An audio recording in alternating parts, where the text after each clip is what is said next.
আসসালামু আলাইকুম। এখানে আমার ভাবি স্যান্ডউইচ বানিয়েছিল। দেন আমি ভাবলাম সকালবেলা একটু তেলের পিঠা বানাই। তারপর এখানে সব গলিয়ে নিচ্ছিলাম। এই যে আমি বানিয়ে ফেলেছি। দেন এসে দেখে আমার ছেলে একটা বড় রাজহাঁস ধরে নিয়ে এসেছে, সেটা নানার জন্য নিয়ে যাবে নাকি। দেন আমার বাবা ঢাকা থেকে তার নাতিদের জন্য অনেক খাবার পাঠিয়েছে।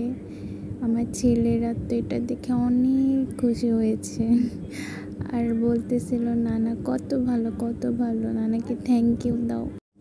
কি অদ্ভুত ব্যাপার তাই না? আমার মনে হয় আমার বাবা মা আমার থেকেও বেশি আমার ছেলেদেরকে ভালোবাসে।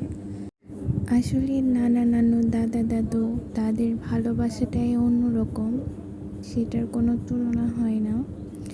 এই যে এখানে আমি বাহিরে বের হয়েছিলাম বিকেলবেলা,